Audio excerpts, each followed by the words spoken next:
Se eu não entendo o que é justificação, não entendo o projeto de Deus para a minha vida. O que é justificação? Permitam-me detalhar esse assunto. A Bíblia diz que todos pecaram e destituídos estão da glória de Deus. Não há justo nenhum sequer. Todos se extraviaram como ovelhas. E a Bíblia diz que todos nós temos que comparecer perante o tribunal de Deus para dar conta da nossa vida. Grandes e pequenos, homens e mulheres, jovens e crianças, doutores e analfabetos, religiosos e ateus. E a Bíblia diz que naquele grande dia do juízo, Deus, o Senhor vai estar assentado no seu trono, o Senhor Jesus, e os livros serão abertos, e nós vamos ser julgados segundo as nossas obras. E naquele dia do juízo, testemunhas levantar-se-ão contra nós. Por exemplo, as nossas palavras. A Bíblia diz que você vai dar conta no dia do juízo por todas as palavras frívolas que você proferiu. Você se lembra de todas? Já perdeu a paciência alguma vez? Você já ficou destemperado emocionalmente alguma vez? Você já xingou alguma vez? Já falou palavrão alguma vez? Já contou piada imoral alguma vez? Ah, você talvez não se lembre, mas Deus registrou tudo isso. E você vai ter que dar conta no dia do juízo. Segundo lugar, a Bíblia diz que você e eu vamos ser julgados pelas nossas obras. O que você fez, seu pai não viu, a sua mãe não viu, seu marido não viu, sua esposa não viu, seu pastor não viu, seus vizinhos não viram, a igreja não viu, Deus viu. Aquilo que você fez atrás das cortinas, nos bastidores, nas caladas da noite, Deus viu. Aquilo que você fez e o braço da lei não alcançou, Deus viu. Aquilo que você fez escondido vai ser proclamado aos eirados. Mas a Bíblia diz que Deus vai julgar a cada um pelas suas omissões. Diz lá Mateus 25, 31 a 46, que quando o Senhor vier na sua glória, Ele vai se assentar no seu trono e Ele vai julgar as nações, vai colocar uns à sua esquerda, outros à sua direita, e vai dizer aos que estiverem à sua esquerda: apartai-vos de mim, malditos, preparado para o fogo eterno, preparado para o diabo e seus anjos. E você vai perguntar: mas o que essas pessoas fizeram de tão horrível? Sabe o que fizeram? Nada. Só deixaram de fazer. Tive com fome, não me deste de comer, tive com sede, não me deste de beber, tive nu e não me vestiste, tive doente e não foste ver-me, tive preso e não me visitaste, forasteiro e não me abrigaste. E eles vão perguntar: mas Senhor, quando te vimos assim? Todas as vezes que fizeste um desses pequeninos, a mim o fizeste. Todas as vezes que deixaste de fazer, a mim deixaste de fazer. Em outras palavras, você pode estar dentro da sua casa, não falando mal de ninguém, não fazendo mal para ninguém e cometendo um terrível pecado de omissão. Quem sabe que deve fazer o bem e não faz, nisso está pecando. Mas o que é mais grave é que a Bíblia diz que no dia do juízo Deus vai julgar o segredo do coração dos homens. Deus vai julgar os nossos desejos e pensamentos. O tribunal de Deus tem competência para julgar foro íntimo. É por isso que quando Paulo, em Romanos 7, chegou ao 10º mandamento da lei de Deus, ele entrou em desespero, ele reconheceu que era pecador. Sabe por quê? Porque os 9 primeiros mandamentos da lei de Deus são mandamentos objetivos, que qualquer tribunal da terra legisla e julga. Mas o 10º mandamento é subjetivo, é foro íntimo. Não terás outros deuses, não farás para ti mais escultura, não tomarás o nome do Senhor teu Deus em vão, guarda o dia do Senhor, honra teu pai e tua mãe, não matarás, não adulterarás, não furtarás, não dirás falso testemunho. Qualquer tribunal da terra legisla e julga, mas não cobiçarás. 10º mandamento é subjetivo. Só Deus conhece, só Deus vê. Você pode ter uma auréola de santidade na cabeça e um coração podre. Quem pode escapar deste filtro, deste pente fino do tribunal de Deus? Segundo os psicólogos, passam pela sua e pela minha cabeça 10.000 pensamentos por dia. Quantos deles nós teríamos vergonha, só na semana que está se findando, de projetar aqui nessa parede? Talvez você possa dizer assim: bom, mas eu vim para um congresso para dar uma aliviada na minha cabeça, esse pastor começa a falar de pecado, é dose para elefante um negócio desse? Talvez você pense assim: bom, o senhor está equivocado, eu sou gente boa. Está pensando o quê? Sou um bom marido, sou uma boa esposa, sou um bom crente, sou um bom pastor, sou um bom empresário, sou um bom patrão, sou um bom empregado. Eu acho que Deus está muito feliz de me ter na igreja dele. Deixa eu dizer uma coisa para você. Você é muito mais pecador do que você imagina. Muito mais. Deixa eu ilustrar isso. Vamos imaginar que você seja muito acima da média, mas muito acima da média. Vamos imaginar que durante um dia inteiro você não peque nem uma vez por palavras. Durante um dia inteiro você não peque nem uma vez por obras. Durante um dia inteiro você não peque nem uma vez por omissão. Durante um dia inteiro, dos 10 mil pensamentos, você tem 9.997 pensamentos bons. Só 3 pecaminosos. Você já seria quase um anjo ambulante. Mas se você tiver 3 pecados por dia, no final de um mês você terá 90 pecados. No final de um ano você terá 1.080 pecados. Vamos arredondar para 1.000? Se eu tivesse só 3 pecados por dia, eu estaria com 53 mil pecados. Eu pergunto a você, imagine a cena de um réu assentado na cadeira no dia do seu julgamento e o promotor, o advogado de acusação, provar pelos autos do processo que aquele réu cometeu 53 mil violações da lei. É uma causa indefensável. Mas nos tribunais da terra se suborna juiz, se compra testemunhas, mas quem pode subornar o supremo juiz de vivos e de mortos? Quem pode corromper o tribunal de Deus? Mas deixa eu lhe dizer, você não precisa ter 53 mil pecados para não entrar no céu, não. Se você tiver um pecado só, você não pode entrar no céu. Você sabia disso? Você sabia que só gente perfeita entra no céu? Só gente perfeita entra no céu. A Bíblia diz que se entrar pecado no céu, o céu não é céu mais. Nada contaminado vai entrar lá. Talvez você possa até dizer, pastor, mas eu não concordo com essa ideia não. Eu faço tanta coisa boa. Deixa eu dizer uma coisa para você. Você pode até fazer coisa boa, eu acredito nisso. Só que você não consegue atender à exigência absoluta de perfeição. Sabe por quê? A Bíblia diz assim, se você guardar toda a lei e tropeçar num único ponto, você é culpado da lei inteira. Maldito é aquele que não perseverar em toda a obra da lei para cumprir. Vamos ilustrar isso.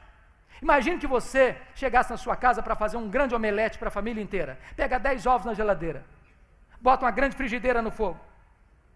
Quebra o primeiro, o segundo, o terceiro, o quarto, o quinto, o sexto, o sétimo, o oitavo, o nono, a gema vermelhinha. Quebra o 10º, o ovo estava podre. Pergunta a você, quanto omelete você estragou? Mas só tinha um ovo estragado. Só que você comprometeu o padrão da perfeição. Se você comete um pecado, você não atende mais à demanda da perfeição. Aí você pode estar pensando, pastor, se o negócio é desse jeito, então eu estou frito. É isso mesmo, você está frito. Não há chance, não há esperança, não há saída para você. Você não pode ser salvo pelas suas obras, pela sua religião, pela sua igreja, pelo seu pastor, pelo seu missionário. Você não pode ser salvo pelas suas virtudes, pelos seus méritos. Não pode. Mas eu tenho uma boa notícia para você. Aleluia. Uma boa notícia para você. Aquilo que você não pode fazer, Deus fez por você. Deus mandou Jesus Cristo, seu Filho, como seu representante, como seu fiador, como seu substituto. E quando Jesus estava lá na cruz, a Bíblia diz que Deus pegou todas as suas transgressões e lançou todas elas sobre o seu Filho. Naquele momento não havia beleza nele. Naquele momento ele foi enfermado, naquele momento ele foi traspassado pelas as nossas iniquidades e moído pelos nossos pecados. O sol escondeu o rosto dele, o Pai não pôde atendê-lo. Ele foi feito pecado, ele foi feito maldição por nós. Mas quando o inferno pensava que estava tendo grande vitória sobre ele, Jesus lá na cruz, esmaga a cabeça da serpente, triunfa sobre os principados e potestades, e pega esse escrito de dívida que era contra nós, e o rasga, e o anula, e o encrava na cruz, e dá um grito: Tetelestai! Está consumado! Aquele que crê em mim não deve mais nada. Está quites com a lei de Deus, está quites com a justiça de Deus, está justificado. Meus amados irmãos, justificação é mais do que perdão, é mais do que perdão. Eu vou ilustrar isso. Imagine que você devesse R$1 milhão no Banco do Brasil e está falido, sem um centavo. Alguém vai lá e deposita R$1 milhão na sua conta e quita a sua dívida. Você foi perdoado da dívida porque alguém pagou a sua dívida, está livre da dívida, mas se você estava falido, continua falido. Isso é perdão. Justificação é mais do que isso. Aconteceu lá na cruz uma transação comercial importante.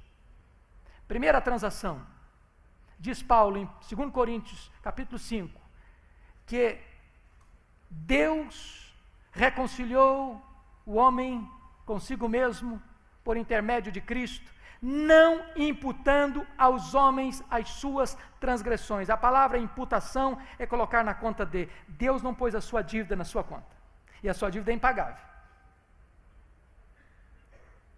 Essa foi a primeira transação.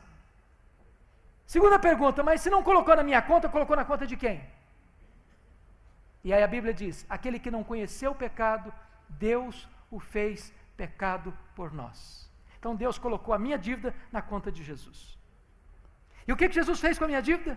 Lá na cruz, Ele pegou esse escrito de dívida que era contra mim, rasgou, anulou, pagou com seu sangue e disse: está pago, está justificado, tetelestai, está consumado. Terceira transação. A Bíblia diz que aquele que não conheceu o pecado, Deus o fez pecado por nós, para que nele nós fôssemos feitos justiça de Deus. Imagine comigo a seguinte cena: Deus vai agora lá na sua ficha no tribunal do céu, está escrito lá assim: não deve mais nada, está quites com a minha justiça. E Deus faz mais uma coisa: Deus faz um DOC na sua conta, deposita na sua conta toda a infinita e perfeita justiça de Cristo. Quando Deus olha para você, é como se Ele visse, e é isso que acontece, toda a justiça de Cristo cobrindo você, como o ouro cobriu a madeira de acácia do tabernáculo. Deus não vê mais o seu pecado, Deus vê a justiça de Jesus em você. Isso é justificação. É por isso que Paulo não podia terminar de outra maneira: os que Deus justificou, a esses também Deus glorificou. Embora a glorificação é um fato futuro, na mente de Deus e nos decretos de Deus já é um fato consumado, já aconteceu. Por isso nada nem ninguém pode arrancar você dos braços de Jesus. Paulo então termina esse texto, e eu termino também, fazendo 5 perguntas retóricas. Se Deus é por nós, quem será contra nós? Lembre que Paulo não está perguntando quem é contra nós, porque se Paulo fizesse essa pergunta, o inferno todo se levantaria. Está dizendo o seguinte: se Deus está do seu lado, você é a maioria absoluta, você é mais do que vencedor. Segunda pergunta: aquele que não poupou o seu próprio filho, antes por todos nós o entregou, porventura não nos dará graciosamente com ele todas as coisas? Se Deus já deu o maior, que é o seu filho, você acha que Deus vai largar você no meio do caminho agora? Você acha que Deus vai abandonar você agora, o seu próprio destino? Não, Deus há de completar a obra que começou a fazer em você. Aleluia. Terceiro: quem tentará acusação contra os eleitos de Deus?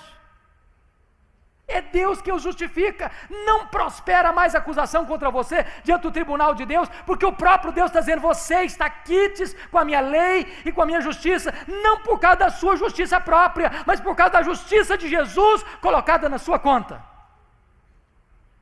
Quarta pergunta: quem os condenará? É Cristo Jesus quem morreu, o antes quem ressuscitou, o qual está à destra de Deus e também intercede por nós.